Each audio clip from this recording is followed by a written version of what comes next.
Hello, everybody. I got a special guest here, Super Bowl champion Michael Montgomery. Thanks for being on the show, and let's just get started. Man, thanks for having me. Okay, can you give me some insight on your upbringing? How was your childhood experience coming up? My childhood experience, we moved around a lot. My mom, Hall of Fame basketball player, coach. So we moved around a lot from city to city, mostly like around in East Texas. And, I had unfortunately to see how sports created opportunities for us family wise. And I just kind of knew right then and there, when as a young age, that sports was my ticket out of my financial situation to something better. Okay, and who's your mom? What's your mom name? My mother's name is Rosie Walker. She's a Hall of Fame basketball player. She played at Panola Junior College, and she played at Stephen F. Austin in Texas. And yeah, she accomplished everything under the sun, from Hall of Fame to Pan Americans to Olympics, to everything. Probably one of the top 10 women basketball players of all time. So, That's great. yeah. So to piggyback on that, you said the sports helped you through your financial growth. So I had to ask, how was it like when you got that first NFL check? Like, what was your thoughts? Well, my first thoughts was, getting that car I always wanted. I always had a dream. I always had like a rap. I used to tell people in college, like, I'm Mike May. You can catch me hopping out of Escalade. So Yeah. when I was college, I was broke. I didn't have it. So once I got money, I got an Escalade, and I helped my mom out and helped my nephew out. So I think my check, I was thinking about, just getting the natural essential things for myself, for as a place to live, a car, helping out my mom and stuff like that. So things was like, I wasn't like a big number one draft pick or anything like that. So, I had to like think on a smaller scale when it came to being generous, but just helping out my family and getting my dream car. So that was my deal. Okay. Okay. That's good. Like, how did you feel when you first seen it? Well, when you started catching on to getting more checks, was it like, because dealing about where we coming from, I could just only imagine getting consistent checks that got 5 6 digits. I just take 4 digits. It's right. Yeah, yeah. It was a great feeling. Not alone just accomplishing my goal. When I was a little kid, I was in school, I was telling everybody I was going to go pro in something, either football or basketball. And outside the money, it was very satisfactional. But just the biggest satisfaction was for me to uh, get drafted and make it in the NFL. I mean, that was my ultimate goal. And from as a kid saying it, and from it developing it and opening up, it was just a dream come true. So the money was just the icing on top. That would made it a lot sweeter. Right. Right. Yeah. So besides winning the Super Bowl, what is your what is your favorite career moment? Like, is there like a quarterback that you said that you like a legendary quarterback that you said that you just feel accomplished by, or a good tackle on a running back, someone that you surprised yourself? Like, I guess there was one play where I played against Orlando Pace and Steven Jackson, and they were playing. It was like a goal line stance. It was like a Hall of Famer on top of another Hall of Famer. So it was just one of a super career highlight for me that I engaged the offensive lineman. I got off the block, and he was right there, and I made the tackle, and I got up, and I was like, wow, this is just an amazing feat for me to make a play against, a Hall of Famer and another Hall of Fame running back. So it was just a big time for me, and I guess a time when I sacked Tom Brady. So that was a super fun time. Got to be, got to be. Yeah. So, okay, now get into more indefinite career. Do you have any regrets in your career? Or Um, maybe you wanted to play for a different team? Or no, Green Bay was good to me. I think the regrets was maybe, I guess, just outside of that, outside of football. Like everything I done in football was, no regrets. I think I would have done things differently outside of football, as far as trusting people. I tried to do business ventures and stuff like that, and just got involved with the wrong people. And I can't blame nobody else but myself. But if I had to do it all over again, I would have made some different choices on people who I let trust. But inside of football, I played hard, I practiced hard, I was never a distraction. So what I accomplished on the football field, that was one thing you know, that can hang my hat on. So, and another thing, I wish I would listen to my mom more. She always had a better insight on my career and know what I needed. Um, I think if I would have maybe listened to her more, I would have had a longer career. So, wow, wow. Okay. So speaking of the business side, so you just explaining like now you're getting into different businesses, and I do see that you got a podcast up. yeah. Where's those other businesses that you're getting into now that the NFL life is over? Right now, doing a podcast, talking about adversity, overcoming adversity, building health, building healthy relationships and wealth. And I'm doing. I have an agriculture business called Moringa Health and Beauty in Riverside, California, where we sell moringa to a lot of local vineyards, and we have Amazon. We have products on Amazon. And right now, I'm in the process of starting my own foundation to give back to for medical heart screenings and promoting academic achievements in school. So just basically give back and start pumping out children books, writing books. So just in the lab, just writing and putting out stuff I always wanted to do. So That's amazing. That sounds great. I, so what's the name of the podcast? it's called Undefeated with Michael Montgomery, and I had some really amazing guests. I had Rayford Austin, the NBA legend. I had Lou Severis, Hall of Fame boxing legend. I have a guy running back from Rice. He won the Dork Wark Award, and a couple of school counselors, track. So I had a really great cast, and just building on. So. Okay. So, if you don't mind me asking this question, like how was, because nowadays a lot of people have Aaron Rodgers in the news, and a lot of them call him smug, or they say that he got a condescending personality.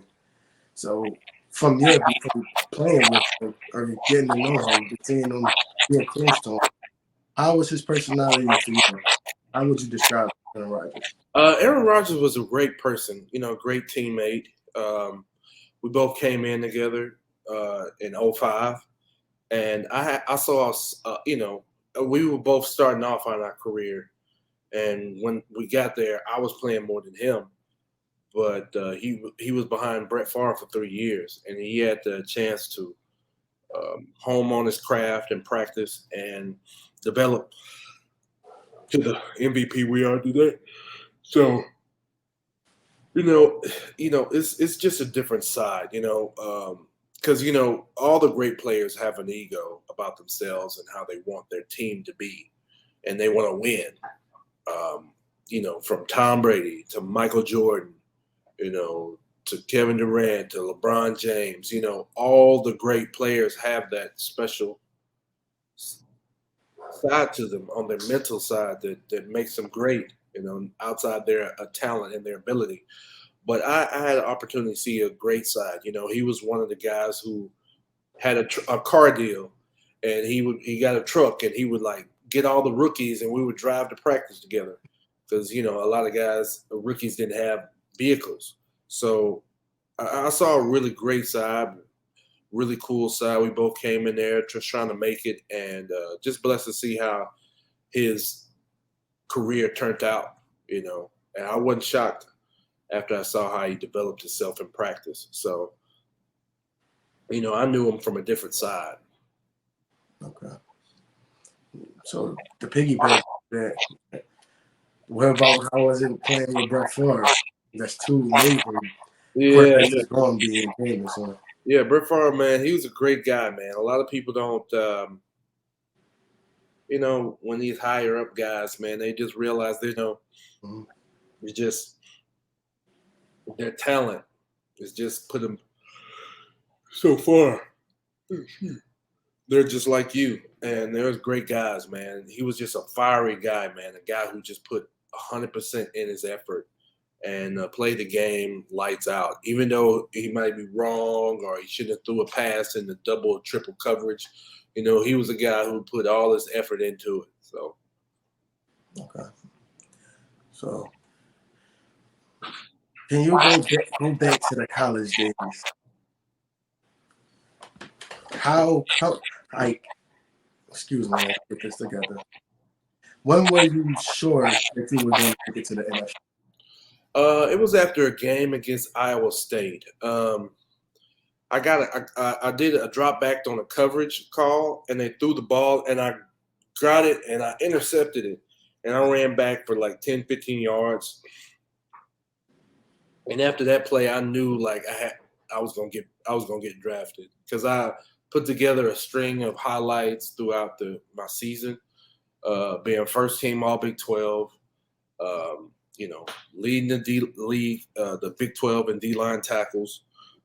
Finished with 10 sacks, 12 tackles for loss, maybe like 75, 80 tackles total. So I knew I put up, a good block of a career in a senior year, and I knew I had the stats to prove it in the Big 12, where I was playing against some of the biggest players out there, as far as Alex Smith, Vince Young, Darren Sproles, Larry Fitzgerald. So I was playing against top talent every week. So I knew playing against a top talent every week and being productive had a great chance on my success on getting noticed and getting drafted. Okay. Yeah, because this is not going to be on there, but yeah, I see having over 150 career tackles. That's off the line. That's great, man. It's not going to be in the video. I'm just saying this is incredible. That's blessed. Man. I love football myself. Yeah. I play football too. I play basketball. I love sports. Yeah. I love just talking, just getting to know it. So let's see.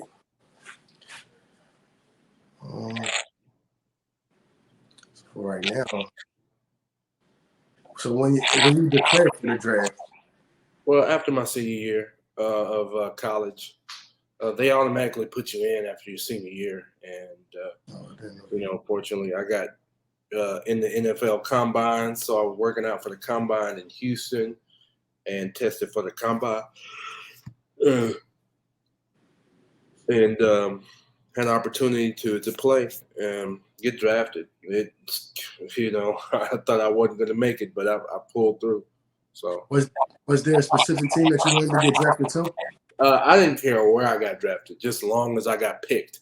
So it really didn't matter where I went. I just knew once I got there, I had to go out there and make the team and make plays. So, do you miss the days of playing now, or are you happy with it? Yeah, I miss the games. I miss the money too. I miss being around my teammates. I had some of the most fun being around, my teammates and laughing and joking and talking about life. And it was a it was a real tribal community at the Green Bay. I had the chance to make some really great friends throughout the years with the Packers that I still keep in touch with today.